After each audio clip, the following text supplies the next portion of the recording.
to the 2026 Key of Imagination Twilight Zone One-Timers Bracket Reveal Show.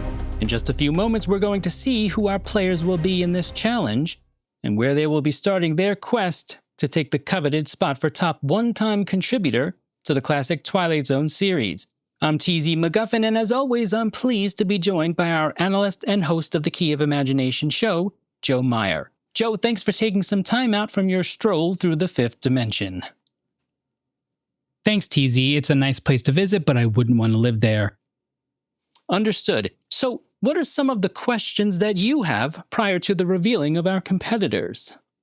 Well, there were a couple of people who were on the bubble looking for a way in. Telly Savalas from Living Doll, Nehemiah Persoff from Judgment Night, Lois Nettleton from the popular Midnight Sun episode, and I know that the selection committee said that they would be more likely to not consider the kids of the Twilight Zone this time, because they're going to likely get their own bracket at some point, but little Stephen Perry from The Big Tall Wish was coming on strong there toward the end, as well as Ann Gillian from Mute and Veronica Cartwright from I Sing the Body Electric. As far as fairness goes, look, we all know they can't all get in, so I will be interested in seeing who does get in and who's going to be left mumbling, "It isn't fair," like Burgess Meredith from Time Enough at Last.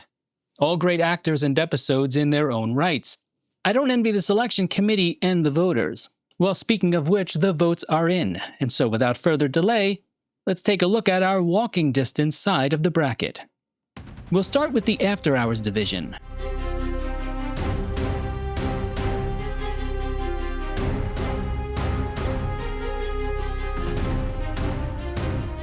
Moving on, let's take a look at the Busy Bees.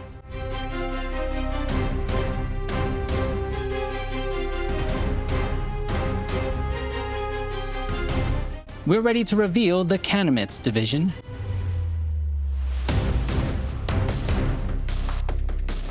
And finally, we've got our Howlers division.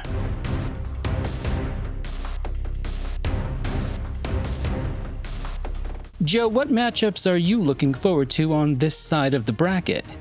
Okay, let's start by taking a look at the After Hours division, where we've got a couple of heavyweights here in Robert Duvall and Telly Savalas. Now, both are loved for different reasons, and let's start by taking a look at Robert Duvall. Duvall's miniature episode is not often considered to be a top-tier episode, but his performance is often considered to be top-tier. On the other side, you've got Telly Savalas, who also puts in a good performance in Living Doll, but that episode is very well liked, with Talkie Tina voiced by June Foray. Now, why is Talkie Tina not in this bracket? Well, probably because she would win the whole darn thing, and we don't want to reward evil, do we? Especially not in front of the children. So, we're gonna just limit it to Duvall, Savalas, Keenan Wynn, and Charles Bronson and Elizabeth Montgomery. Speaking of which, don't sleep on Bronson and Montgomery there. 2 is often a fan favorite episode as well. Now, it's not one of my personal favorites, but I do respect the fact that a lot of people really like it. So, can it take enough votes away to at least make it interesting? Well, I'm not sure, but I won't be surprised if Bronson and Montgomery end up somehow walking away with the victory here. And TZ, I've got a major problem with this Canimits division here. Art Carney, Agnes Moorehead, Cloris Leachman, and Dennis Hopper all in the same division? Oh no, somebody made a mistake over there. You could pull them all out and they could each win their own division. This is going to be a nightmare for the fans to choose from. And let me just say, I think you should keep an eye out on that Howlers division as well with the 2 Jameses. James Coburn puts in a fantastic performance in The Old Man in the Cave, which is an episode that I particularly love myself.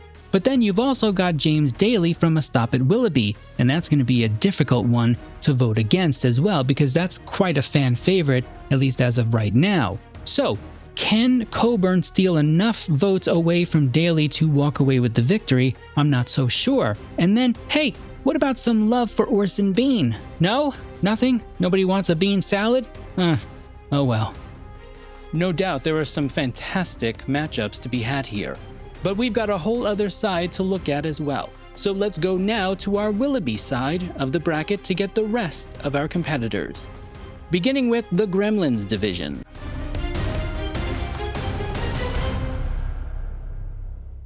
Let's move on to the Beholders.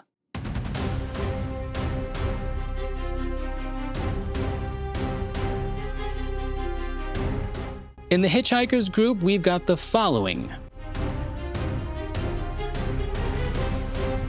Finally, we've got our Invaders division.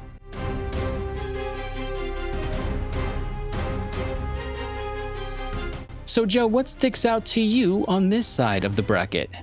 TZ, if you thought the walking distance side was bad, just take a look at this Willoughby side. Let's start with the Gremlins division, where Lois Nettleton, and I'm glad to see that she made the cut here, but who's waiting for her? None other than the Howling Man himself, H.M. Wynant. And then riding on in is Mickey Rooney, and you can never count out the Mixter. But in the background, lurking like a cat, is none other than Julie Newmar herself. That's going to be a difficult division to call. And if you thought the Canamet division was difficult on the walking distance side, just take a look at this Beholders one over here. We've got Vera Miles from Mirror Image, Donald Pleasance from The Changing of the Guard, Richard Hayden from A Thing About Machines, and Rod Taylor smashing his way through the bar from And When the Sky Was Opened. A lot of people love Vera Miles and a lot of people love Rod Taylor. And I'm just going to put this out there. I happen to be quite partial to Donald Pleasance and Richard Hayden as well. And don't sleep on Hayden here. That episode of A Thing About Machines is quickly moving from science fiction to science fact.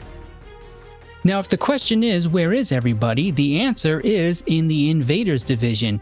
You've got the pilot of all pilots in Earl Holliman just sitting there, up against a fan favorite in Dennis Weaver from Shadowplay, a Charles Beaumont classic. And if that's not enough, Janice Rule is sitting right there, just humming Twinkle Twinkle Little Star like she's waiting for her chance to pounce from Nightmare as a Child.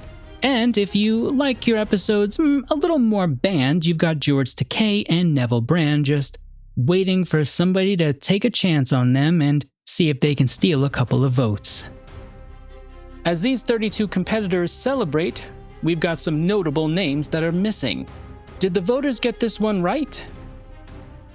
Well, to be honest, I am surprised that Nehemiah Persoff didn't make the cut here. You've got a popular episode, maybe not top tier, but close, and as far as haunting tales go in the Twilight Zone, Judgment Night is about as good as it gets. So I do think the fans of the episode and of Persoff have a legitimate gripe here with the committee and the voting body.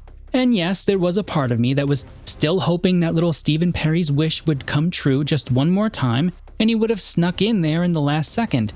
But alas, it's not meant to be.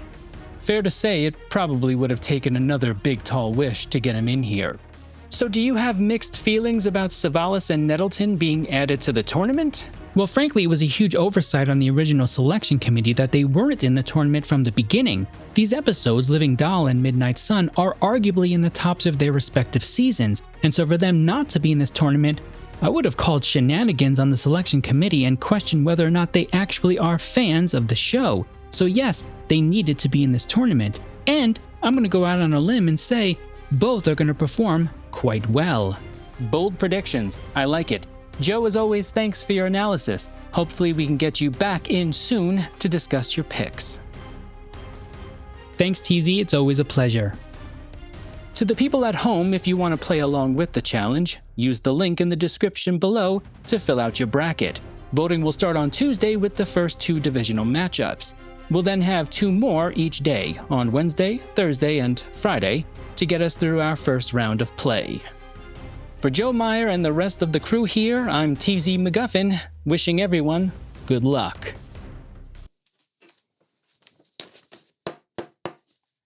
I don't think there's any way that Redford loses. Oh, hot mic.